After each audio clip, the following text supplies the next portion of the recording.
CL, back with you here on the weekend show. This show is designed to go out across the United States on the weekend in various markets like Phoenix, like Denver, like Pittsburgh, where we're wanting to break into syndication.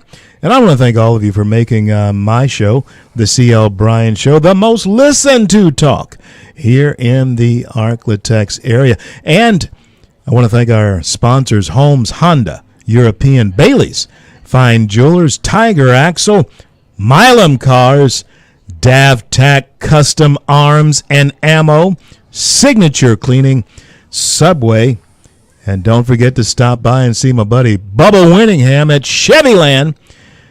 I'm CL, and we're on with Pandarina Sumas. You know her as Chef Pan Sue. Chef, give us your website. Oh, thank you. Exactly. www.sumas Heritage Creole. Spell that. Sumas. Soumas. Yeah. Go there. Sumas Heritage Creole. www.sumas Heritage Creole.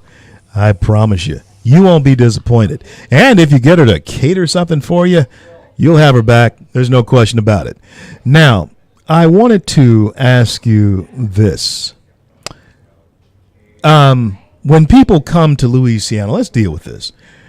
When people think of Louisiana, even when I travel, of course I travel a lot, but when people think of Louisiana, they think all of Louisiana is New Orleans. They do. And they think all of the food is South Louisiana. Is South Louisiana food. There is a distinct difference between North and Louisiana food. Yes. And we need to tell the world that right now. The food is different because the cultures are different. Yeah. The culture, I believe, maybe not so much now in 2016, but anything past south of Alexandria, you have more people that don't live in a city type life or suburban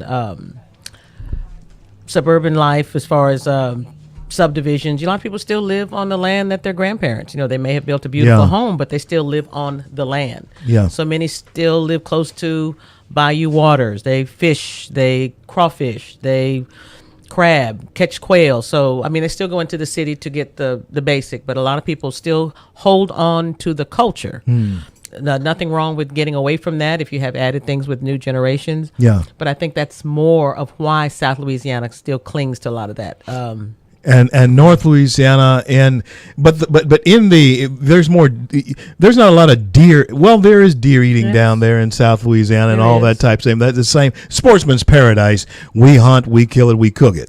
As far as that's concerned, that's Louisiana. But maybe it's the spicing of food. Maybe it's the preparation of food. You talk about bell pepper and that type of thing, and the way that you use the entire crawfish, for instance, than we do up here in North Louisiana.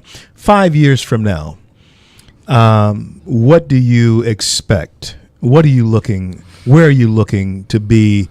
How are you planning to get there? And what can we do to make sure that people know more about who you are, because it is extraordinary. Thank you. I'm attempting strongly to, I'm looking for hopefully a culinary publicist to kind of do some more traveling. I do have a Sumas Heritage Creole cookbook. Lots of recipes, but mostly it's starred with a lot of history pertaining to those recipes. And when I self-published it in 2000, I really didn't plan to. I just was doing it for family, basically, because we were all kind of scattered and going into war. But within looking for a culinary publicist, I want to do more book signings to get the book out there, as well as doing cooking demos to offset my products, as well as the book, because the products are unique. Products are aromatic. Stepping back to my great-grandmother, and as much as the branding is all coming together, something I used to hear her say and it never made sense. In fact, I used to be embarrassed of it. But now I hold it and say, and she'll tell you, and she used to tell me in her broken Creole dialect, if you can't smell it, don't eat it. And I use that tactic today. In fact, when they pass my booth, if I'm doing the Mud Bug Festival or another festival in the area, I do have my products to sell. And the first thing people are doing is say, "Oh, well, are you cooking back there?" I'll say, no, the products are aromatic. You can smell them. Wow. So, and that sticks with me even when I go places. And I mean, I try other products, and doesn't mean they're just different. But the first thing I do is pick it up and and if I can't If smell you can't smell it, don't eat it. don't eat it. Don't eat it. I do like that because if you can smell it, then you're certainly going to be able to taste it. And that's like if I've gone to restaurants people have invited me to, you might smell. I don't know.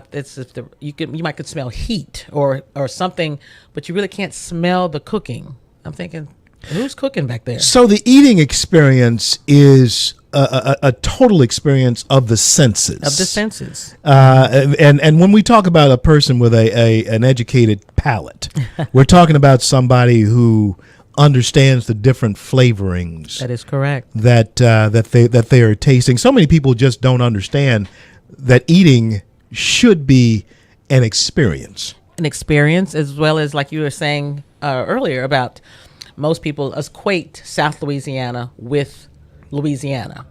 And I mean, North Louisiana has an abundance of culture, and I like it up here, but something is just a little different because as much as they have grown, people still equate Louisiana with Southern Louisiana. That's Louisiana. Right. That's absolutely right.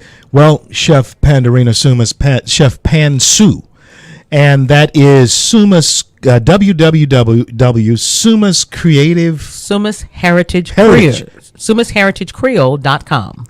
Suma's Heritage Creole.com. Go there, get the book, invite her to come and prepare your next party, and be sure to tell all of the folks that you heard her right here on the C.L. Bryant Show. Pandorina, I want to thank you. Thank you, for being CL. here. All Thank the you. best to you and Thank your you. family, and we'll be praying for your mother. Thank you so much. I appreciate it. I'm CL. We're going to be back in just a few minutes. I want to thank Dale's Paving, Bossier City, Harley Davidson, Transmission Automotive Technology, Grub Burger, along with Air Innovations, Rimmer Electric, and Yoakum Toyota for sponsoring this segment of the C.L. Bryant Show. I'm going to be back, talk to you a little bit more. I have Miss Louisiana in the house next. For the one on me, to the one who stoned me once, she's a friend of mine. Take it easy.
CL, back with you on the weekend show. Our show is broadcasting throughout the fruited plains of the greatest nation on the face of the earth, the greatest success story the world has ever known. That would be America. And I happen to be a native son of what I believe to be the greatest state in that great success story, Louisiana. And with me right now in studio is someone who is absolutely gorgeous. She is the reigning Miss Louisiana. I want to thank you for being here with me today. Absolutely. Thank you for having me in. I appreciate it. Well, it's obvious to see how you, being intelligent, being tall, and beautiful, Well, thank you. could become Miss Louisiana. But there's much more to the crown than just being the title. Right. Tell us about some of the things like the TOPS program Sure. that come along with your concerns. Absolutely. So the Miss America organization, which is what the Miss Louisiana organization is part of, is actually the largest scholarship organization for young women in the entire world. And which is crazy to think that we are the largest out of everything that's offered in the world. Miss America gives out more scholarships. I have earned over $100,000 in scholarship money from competing in the Miss America organization. So I'm actually debt free now. I graduated from college. Good for you. I know, right?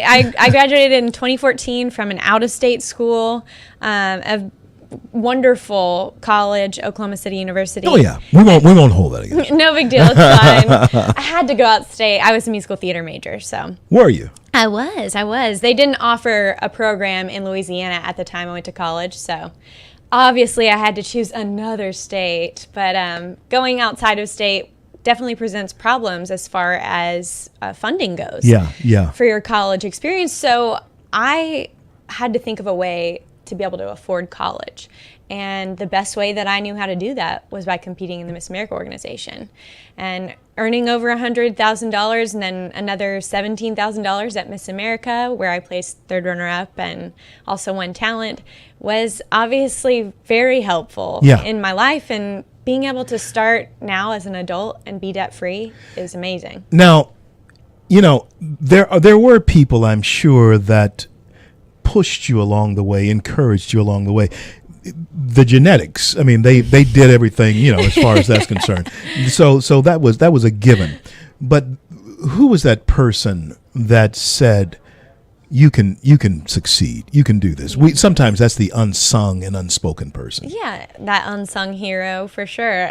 In my life, obviously, my mother has been my biggest fan, my biggest supporter. Yeah. And she's pushed me to do things that were outside my comfort zone, the things that I thought that I never would be able to do and never dreamed about doing.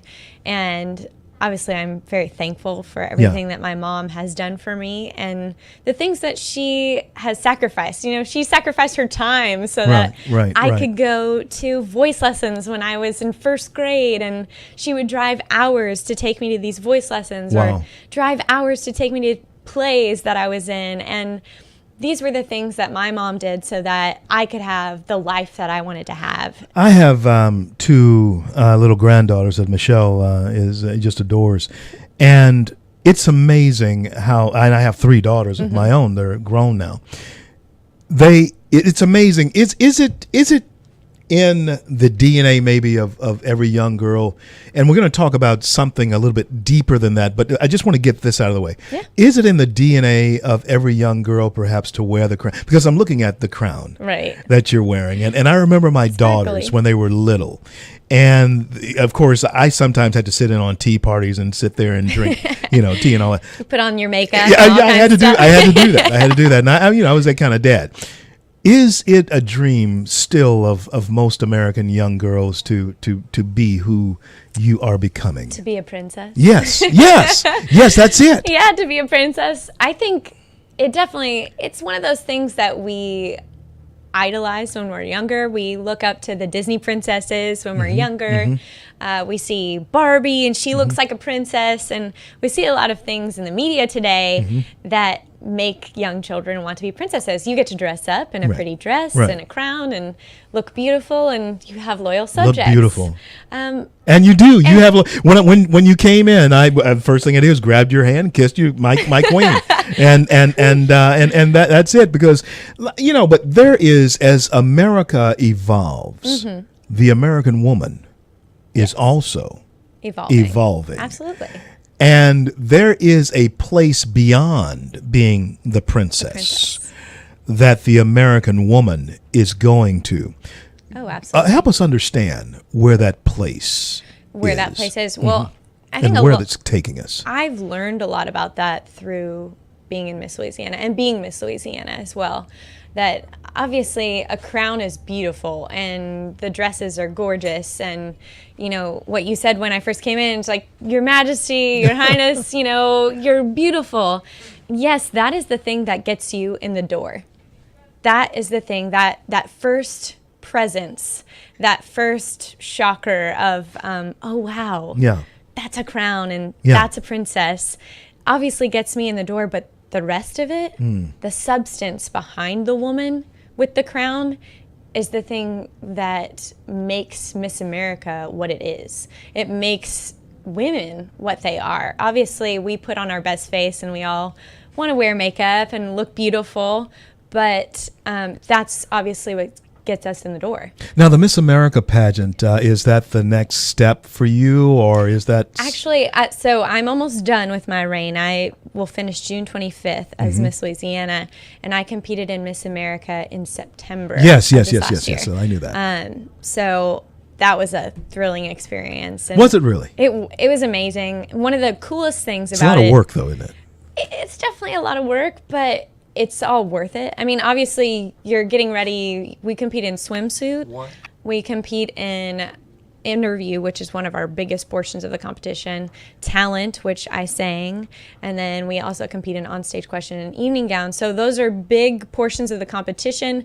But the coolest part about the competition in Miss America is that you're meeting girls from across the country who all have these unique talents and gifts, and you're like, oh my gosh, I'm a very small fish in a very big pond. It makes you, that realization comes. Listen, I want to thank you so much, and whatever you put your hands to do with the rest of your life, do it with all your might. You're absolutely gorgeous, you're intelligent, and I do believe that you're going to go far. There's no question. God bless and keep you. Thank you. For being God bless here. you. Thanks for having me on. I'm CL. This is the CL Bryant Show. We're going to be back in just a few moments. I have Pastor Dr. Reed from the Mount Grove Church in Texarkana. He's going to be on with me here in just a few minutes. Don't go anywhere.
CL back with you on this weekend show.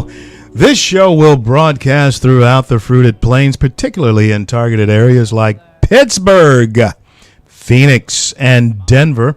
And, of course, you can catch the live stream if you download the free CL Bryant app, the CL Bryant Show app.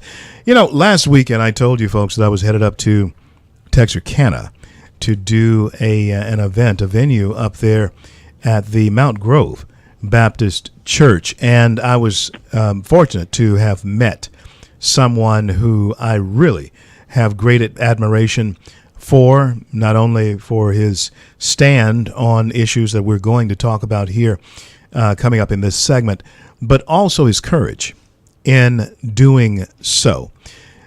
Pastor Dr. Kenneth Reed of the Mount Grove Baptist Church is on with me now. Reverend, welcome to the CL Bryant Show. Thank you so much for being there. Thank you so much for inviting me. It's been a wonderful pleasure meeting you. I did such an awesome job on last week, and I couldn't help but seize the opportunity when you asked me to be on.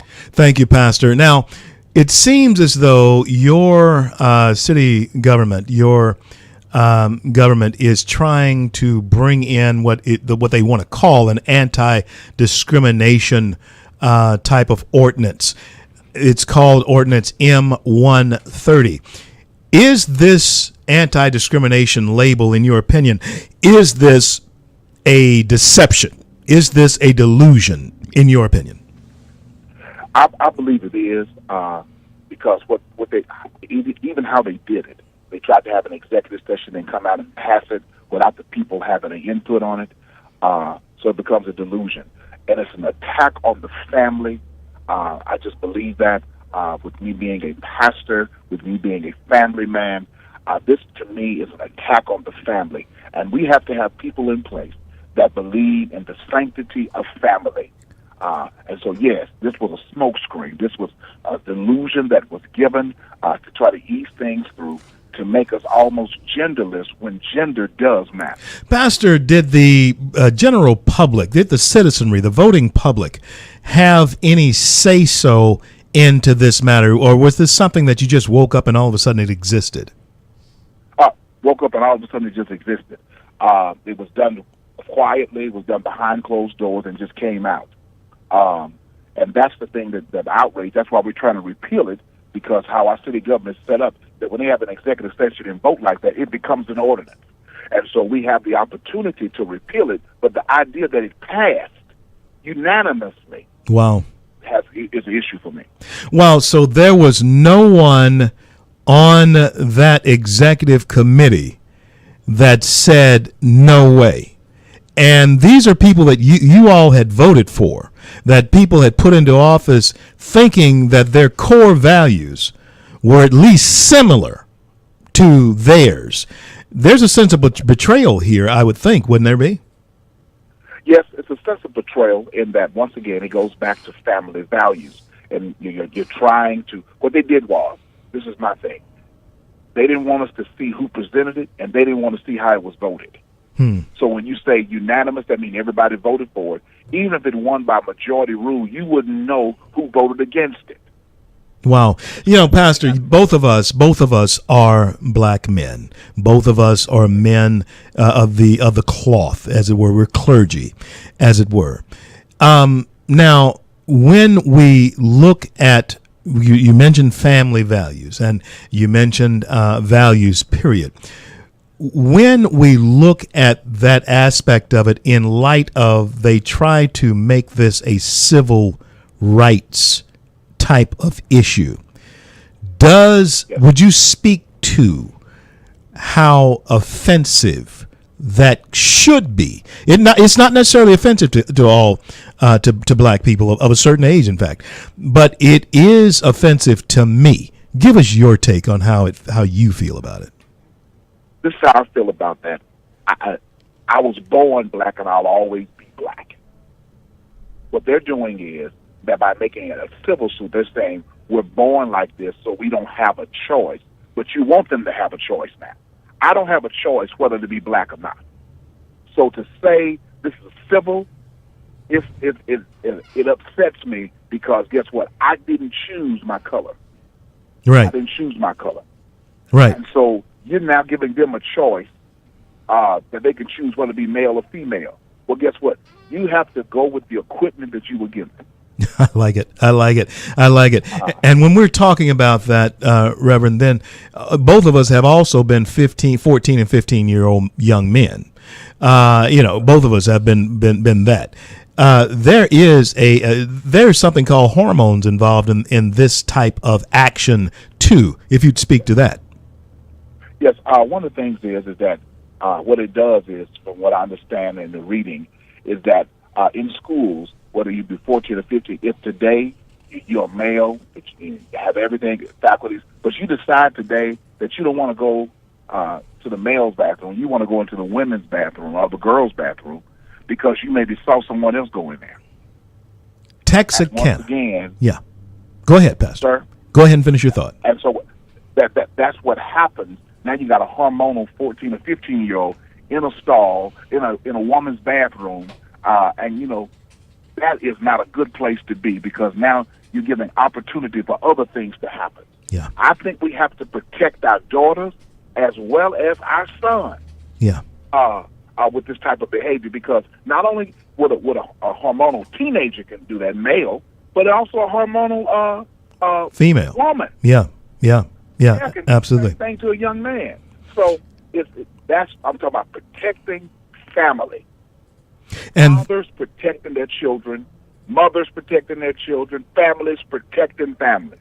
And fathers, I hope you're hearing this, particularly you dads out there. Mothers, you have that instinct, no question about it. But sometimes we as fathers are detached from things. But this is something I believe that you all need to pay attention to. When I come back after the break, I want to talk to Pastor Dr. Kenneth Reed of the Mount Grove Baptist Church there in Texarkana about this particular planning of this. This just didn't happen last night. They just didn't come up with this idea, hey, let's pass this. No, this took some planning. And we're going to talk to Pastor Reed about how long this had been in the works before they sprung it on you. I'm CL. We'll be back in just a couple of minutes. Don't you go anywhere.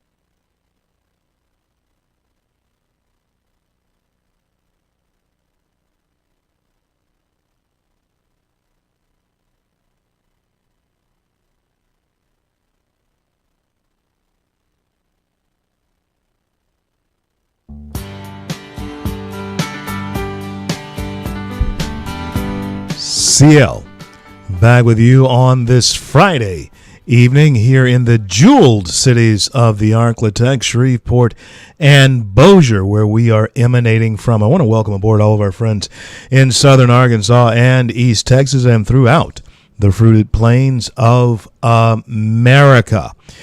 On with Mount Grove Baptist Church pastor, Texarkana, Arkansas, the Reverend Dr. Kenneth Reed, and someone who I have met, and you're going to be hearing from him on this air quite frequently on this issue and others as time goes on. And I'm glad to introduce him to you today. Pastor, we were going to and want to talk about how this came about. This was not something that, they just took a couple of weeks to bring about.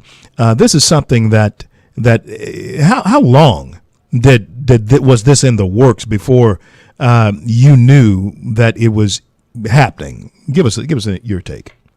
Well, according to the information I received, it actually started about a year ago in the planning stages. They had been meeting about it, but no one knew about it. And so when it came out, it just happened to come out in a particular meeting that they had after they had already got all their ducks in a row. So they had been planning this from what I understand, for about a year. Wow. Introduced, and so they eased it through, but it hit the papers, it hit information. People like, what? When this passed? You know. Wow. That's why we're trying to repeal it. So you learned about this. You learned about this reading it in the paper. I mean, it was already done. Yes, sir. Yes, sir.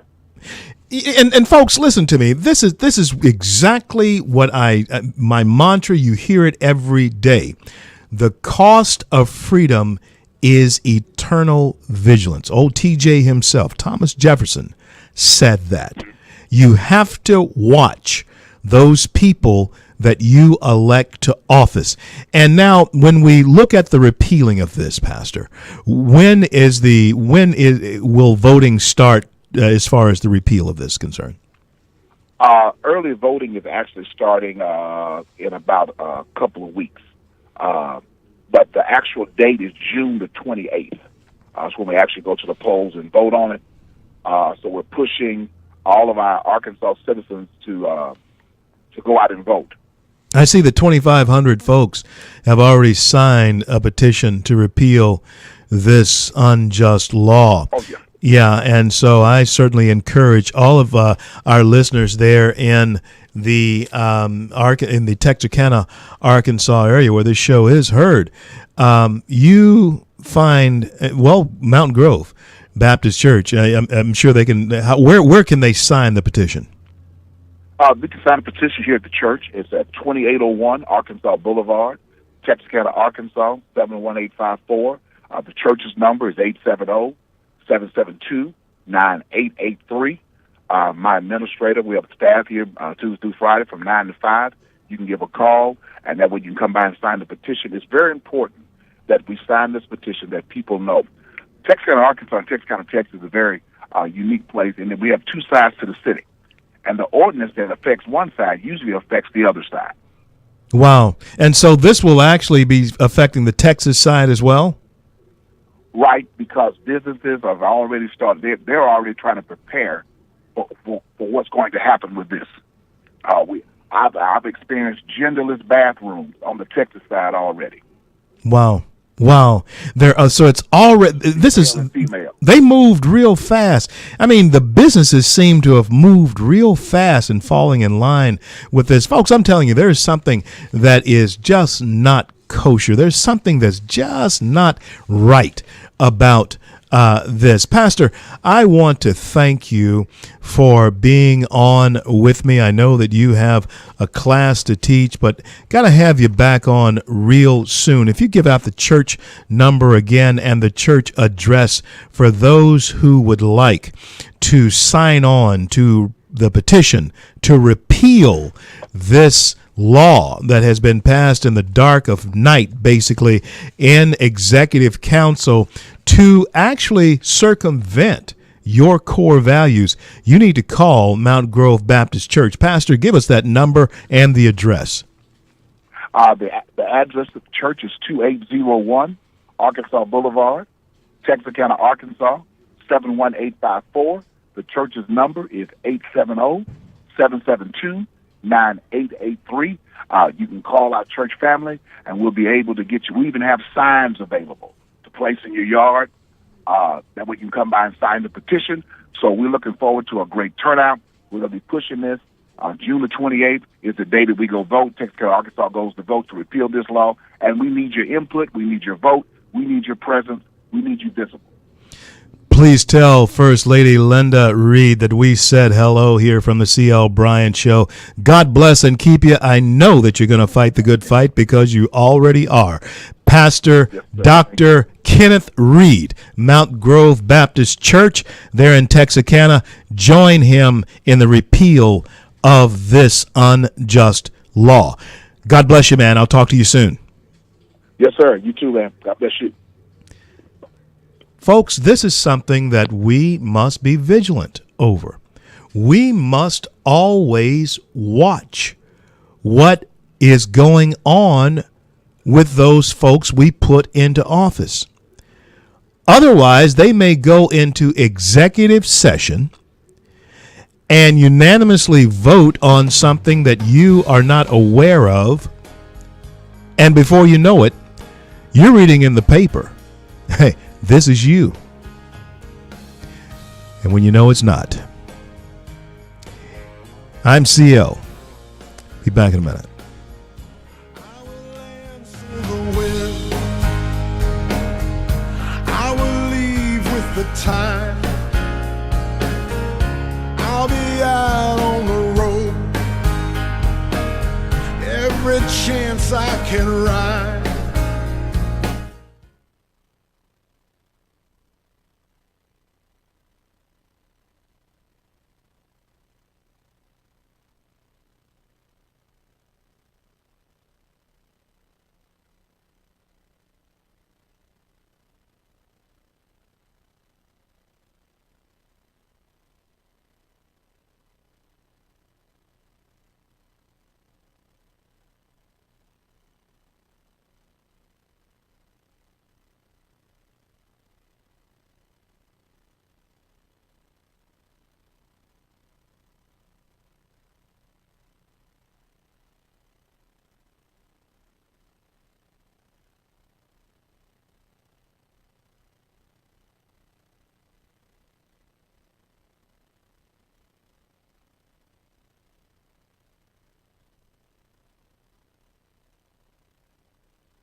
CL.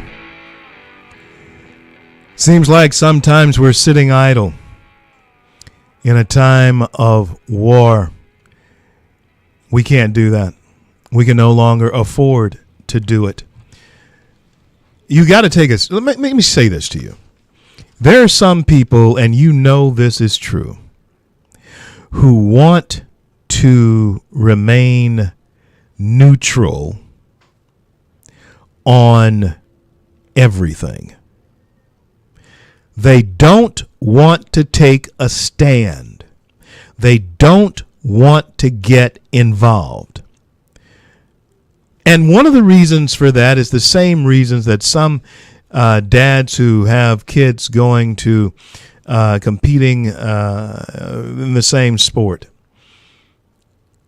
they don't want to take sides with either one of them. In that situation, yes, I understand being neutral, because the principle there is supporting both of the children in their endeavors. Now, let's take it to the next level as far as principle is concerned. Not love for or not loving or caring. That's not what we're talking about. We're talking about you and your personal principles, period. On that, you must take a stand.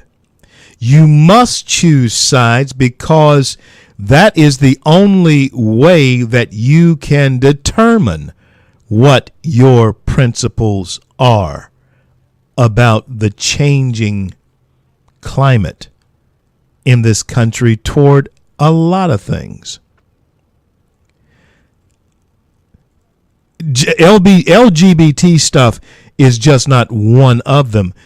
Let me tell you, you got to take a stance on how you feel about the Second Amendment, your right to bear arms. You have to take a stance on the foundational principles that has made this country a place where you and I can still have this discussion. You have to take a side. You do have to choose how you're going to serve society, how you're going to serve your family, your God, and your country. You have to choose. Now back to the children. It's not like one child is going to Louisiana Louisiana Tech and the other is going to LSU, or to LSU and the others goes to Alabama, and they have to play each other. Maybe you sit on one side during one portion of the game, you sit on the other side during the next portion of the game. That's not what we're talking about. We're talking about, where do you come down on your personal principles if, in fact, you are challenged by one of those same children on the gender issue? And you will be. You're going to be challenged. You are someone like you, someone you know is going to be challenged on this gender issue.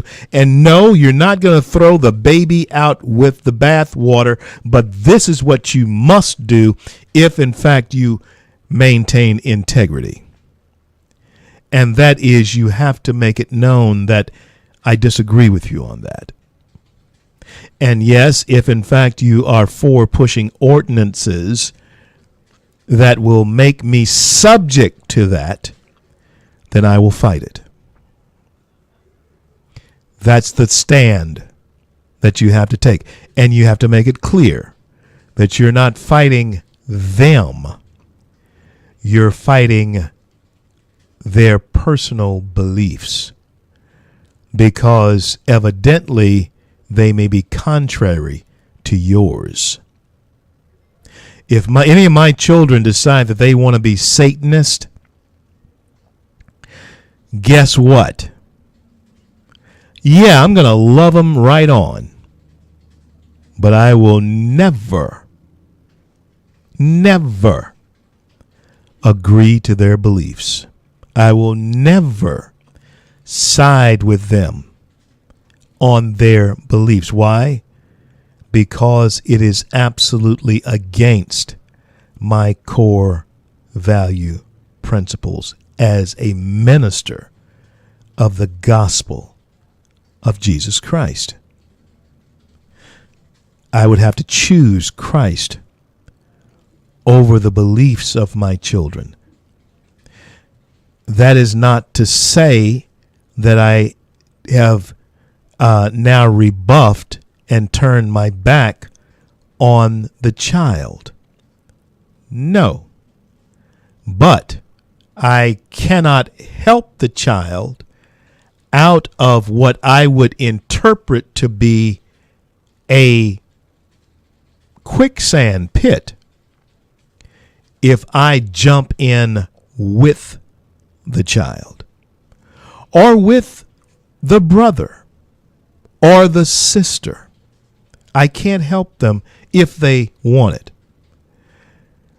Or you run into this situation. You don't want to talk about it. They don't want to talk about it. Okay, fine. We don't have to talk about it, but you know this, that when it's talked about, this is what I'm going to say. They can say whatever they want, but this is the problem that's happening here in this country. They don't want you to say what you want to say. I'm CL. Be back to wrap it up in just a couple of minutes. Don't you go anywhere.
CL. Hey, knocking on the door of a great weekend. It's going to be fabulous out there tomorrow, I believe. I'll be over in Jackson, Mississippi. Speaking basically on this same issue. You do know that I think I have said this, and I do believe that the issue that we have been talking about, not only LGBT issues, the defense of marriage and the abortion issue, all of these things are volatile. And they are indeed topics that are dividing homes. They are dividing churches. They're dividing schools. These issues are dividing cities, communities, states.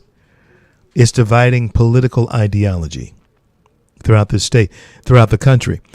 And I want you to understand that I have said this for a long time, that the next civil war in this country, I believe, will take place over these issues.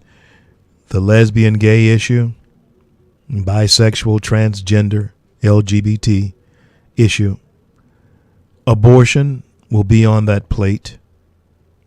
And, of course, the marriage issue. The Defense of Marriage Act will be there. It's all lumped in together. They're all lumped in together. And the question will be, what is a civil right? What is a civil right, and what is a discriminatory act?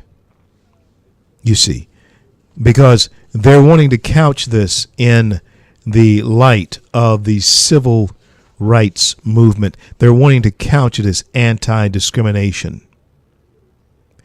But folks, there are some things that you must be discriminatory about if you want to maintain a society fit for folks to live in.